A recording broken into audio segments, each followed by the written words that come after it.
What's going on YouTube? It's Brayzon back here with another video for you guys. If you guys are enjoying the content, if you guys want to hit a like down below, subscribe if you guys are new here, and leave a comment letting me know you subscribe so I can welcome you to the family.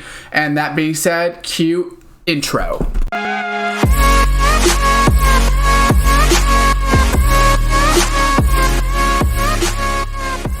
What's going on YouTube, and welcome back to another Madden 20 Ultimate Team video for you guys here. Today we got the new Flashback players, so we're just going to be going over all of the new players that they have, as well as all of the missions you can do for it and things like that. So let's just get right into it. For the Flashback missions, there's really not much in here. All it's saying is to get a Flashback pack or a Flashback player from the auction house, so it's really not worth it to do this unless you just really want the Flashback player. But for mission wise, it doesn't say anything about getting coins or anything back like that, so I wouldn't waste your time doing it unless you just want to get a Flashback player to add to your team. Next up is these challenges, and there's no new challenges for the Flashback players. I just want to show you guys that just to make sure you guys know, and then I'll go over and show you the sets as well. And let's get into here. So as you can see, there is no Flashback set as either. So basically all it's going to be is the auction house as well as the store. So really what it comes down to is we'll look at the store, the prices roughly of the bundles and things like that. So as you can see, they have a 10-time game changer bundle now out, topper containing 84 plus player. Review the info, game changer pack, is you get a 75 plus overall 100% of the time, and then you have lower odds to get the other people. As you can see, 80s you have a 66% chance, 83 is a 26% chance. So this bundle is a little bit cheaper. It's only 8,900, but don't know if it's necessarily worth it. Definitely won't probably be buying this one. It gives 75 gold or better players, but you need to pull at least like 2 or 3 elites to make your coins back, so it's not really gonna make sense. And then that's pretty much it for that, except for now they have the training. So if you look right here in the top left, they now have Flashback players for 1780. It's going to be at 86 plus overall Flashback, and I'll go to the auction house and I'll be able to show you guys all of these players, and we'll go over the math and see if it's worth it for the 1780 training. So let's just get right into it, and we'll go over all of their stats from the auction house, and then like I said, we'll show you if it's gonna be worth the training for you guys to complete. So we got to go to quality, let's go to 86 87, and let's go. As you can see, Flashbacks are right there. So once it loads in, you can see Marvin Jones is 75 450. He's the lowest one as of right now. So let's go ahead and compare him to my Amari Cooper theme builder. So 84 speed, 85 jump, 81 catch, 82 catch in traffic, 89 spec catch, short route running of 74, medium 81, and deep 85. So not really the worst card if you really look at his stats. 84 speed is alright, 85 jump, 81 catch, 82 catch in traffic, but he has 89 spec catch. That's really good. Not a fan of the short route running, only being a 74. That could be a little bit of a detriment just because of running, hitches and things like that. He's not going to be able to break on the ball as well. He has 74 carrying, which is pretty good. Run block 46, not that good, obviously. For receivers, not that bad either. Elusiveness only 70, ball carrier vision 79, stiff arm 58, spin move 77, and juke move 79. So as you can see, Amari Cooper has all better run after catch stats as well. So that also could be a little bit of a detriment to his card. So not necessarily someone I would go after. Obviously, that's why he is only a 75,000. He's the cheapest one because he doesn't have that amazing of stats. Next up is the Tony Jefferson, and he is a little bit slow for the strong safety position for an 86 overall. Only 80 speed, 82 excel, 77 tackling, 91 play rec, 85 pursuit, 77 man, 79 zone, and 84 hit power. Pretty good card. Just like I said, not really the best speed wise, but 77 tackling, 91 play rec with the 85 pursuit, 79 zone, and 84 hit power. Those are pretty good stats. Not someone I'm going to be going for just because, like I said, the 80 speed is definitely a deal killer for me. I'm going to be upgrading from Tyrann Mathieu at a certain point, and even 81 speed from Tyrann Mathieu is slow. So I definitely won't be going backwards in the speed category, but not a bad card nonetheless. For only 76,000, it's a little expensive, but it is what it is. Next up is the Emmanuel Sanders. So I'm not sure if I like this card better than Marvin Jones. I know right now he's going for a little bit more expensive. So he's slower by 1 speed. He only has 83. His jumping is 86, catching 84. Catching traffic's only an 80. Spec catch is only 82. Short route running 83, 82 medium, and deep route running 82. So this is pretty much like the same card as Amari Cooper, to be honest. As you can see, they're all basically the same stats. Amari Cooper just has more speed and more medium route running. But I don't really like that he only has the 82 spec catch. If I was going to get a flashback player, I would rather go with Marvin Jones just because he has that 89 spec catch. I feel like that's going to be huge comparatively to Emmanuel Sanders' card, but not a huge fan of Emmanuel Sanders' card either. And let's go look at his run after catch stats. So run blocking 49, elusiveness 80, ball carry vision 80, no stiff arm, spin move 78, juke move 81.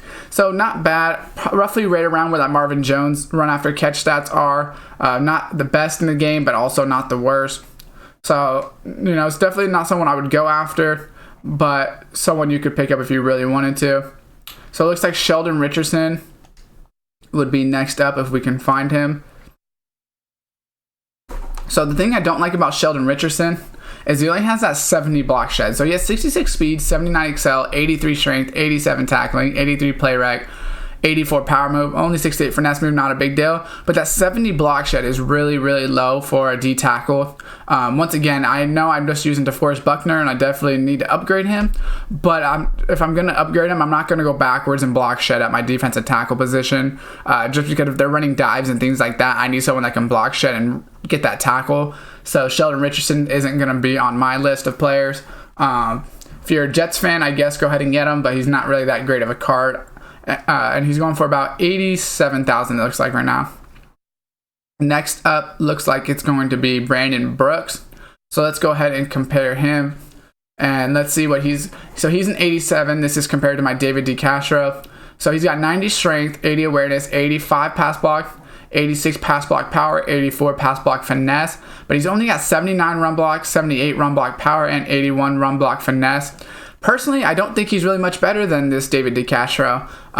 He has a little bit better pass block and a solid amount worse of run block. So not really someone I would go after either. I just use my power pass on David DeCastro, so it doesn't really make sense to go buy Brandon Brooks for 95,000, 96,000, and then him not be really that much better than a David DeCastro. That all I had to do was buy a power up and then use his power up pass. Next up is going to be Terrell Suggs, and we can compare him to my Khalil Mack, who's at 86. So 77 speed compared to 71 for Terrell Suggs. Only 77 excel for Terrell Suggs. 83 strength, 82 tackle, 88 play rec, 79 block shed, 85 power move, and 64 finesse move. So Terrell Suggs is not as great of a pass rusher, but he's a little bit better at the play rec and tackling, but he's also a lot slower. So only 71 speed, which is pretty low in my opinion for an outside linebacker, not someone I really want on my team. And then if we go ahead and go down to we'll look at the zone coverage, he's only got a 60, so it is better than Khalil Mack, but neither one of them are really going to be zone coverage linebackers. If you compare it, Darius Leonard's only at 82 and he has 61. So really not going to be that much better in coverage. Not really a user card with that 71 speed. If you really want to Terrell Suggs as a pass rusher, by all means go for it. But it wouldn't be my number one choice for 97,000. And then we're going to look for, let's see if there's an Andrew Luck on here. So there is actually a Jason McCourty would be the next one up, and then Andrew Luck. So Jason McCourty's 120,000. Let's go ahead and compare him price-wise. How he does was. So compared to this 85 Marshawn Lattimore, 87 speed. He has 88 excel, only 84 agility, 82 jump. Play rec is 83, man coverage 83, zone coverage 81, and press 84. So this is definitely one of the better cards, just because he does have that 87 speed and 88 excel. You know, his zone coverage is better than this Marshawn Lattimore with that 81, play recs at 83, and then his press is 84, and he also still has 83 man. So pretty good card. This is probably one of my favorite flashbacks that they've brought out so far. You know, it's not the best card. It's not the best card ever, but it's definitely better than like all the other flashbacks compared to the players that are already in the game. And let's see if he's got any running stats. Not really. So after the pick, he's not going to be amazing. But, you know, like he's pretty good. He's 5'11", so he's going to be able to jump pretty well. He's got speed, 87 speed, which is pretty important, especially if you're going against someone like a Tyreek Hill with 89 speed. Having that 87 speed is really going to help you out. So definitely a good card nonetheless. And then we have the Andrew Luck, which they're all selling apparently for $149,000. So let's go ahead and compare him. It looks like 158 is like the first one. So this is obviously compared to the 90 overall Pat Mahomes. So Andrew Luck has 77 speed, only 83 throw power, short accuracy 89, medium 85, deep 85, throwing to pressure 82, on the run 85, and play action 82. This is a pretty good Andrew Luck card, to be completely honest. 77 speed, that's pretty fast. Throwing power only being at 83, I think would be his biggest detriment. But he's got short accuracy 89, which is good, medium 85. The deep being one less than Mahomes is not that big of a deal. Mahomes plays pretty well, so it's a good comparison. Throwing to pressure only being at 82 is a little bit bad. I would like that a little bit higher. Throwing on the run 85, once again, pretty solid. And then the play action 82, like pretty much he doesn't have anything bad on the card. I don't know how he's going to play. Obviously, I haven't played with him yet, so I don't know if he's going to throw errant passes or how that's going to work. But it's a pretty good card nonetheless. I don't know if it's going to be worth the $161,000 or however much he's going to go for, but not a bad card. I mean, definitely could be used if you want an Andrew Luck card. So what we're going to do is I'm going to look at who we can get for that training. So I got to go remind myself how much the training is in the store. And then let's see what players we would be able to pull that would be worth it. So 1780 would be, if you had to get an 87 overall, you would get 1800. So that would be the closest, is getting an 87 overall. So let's go see how much an 87 overall is and see if it's going to be worth it to buy those training packs or not. So let's go ahead and look at the qualities, and let's go to 86, 87. And let's see which 86, let's see what 87 we could get. Just based off the bat, it doesn't look like. Maybe a Strahan for 95,000. So let's go ahead and go left. Maybe let's go left ends. Oh no, there's already a left end Reggie White right there. So let's go Giants. Try to get that Michael Strahan on here. So 90,000, let's say. 90,000 will basically get you a player. Maybe you could shave like 5,000 coins just for because you'll have 100 extra training. So maybe say 85,000. So if we go back and we look at the quality of the flashbacks, there's not going to be a lot of cards. So 85,000. So you're basically going to break even if you pull these cards. So there's obviously going to be Tony Jefferson, Marvin Jones, Emmanuel Sanders, Sheldon Richardson. Pretty much if you pull any of those cards, you're going to be breaking even. Really losing like probably 5,000. If you start pulling like the Brandon Brooks, you're going to have to take off 10%. So it's going to still be like maybe 87,000, something like that. So you're really not going to be making your money back unless you get maybe Terrell Suggs, which even him, he's still going to go for like about 90. Maybe so Jason McCourty and Andrew Luck would be the only two that you're really going to make coins off of if you do the training. So it's really a guessing game. I wouldn't advise it unless you really feel like you can get lucky. Because if the only ones that will be good, like I said, is Andrew Luck and Jason McCourty. Those are the only ones that are really going to make you a good amount of money. So for spending $17.30 or whatever the training currency is, $17.80, it's not really going to be worth it. You're going to lose a lot of coins buying these over time. It's not as good as buying like the 77, 78 overall superstars for the Patrick Mahomes set. It's not going to be like that. The flashbacks, definitely stay away from them for the time being. So let me know down below, guys, if you guys are liking this content and what flashback players you guys like. Personally, the only ones I think I would pick up is Jason McCourty and Andrew Luck, but I don't know if I'm even going to do that. We will see. So leave a like on the video, guys, if you do enjoy it, and if you guys are looking forward to picking up some of these flashback players, and subscribe if you guys want to see more content like this. And as always, guys, I will see you next time.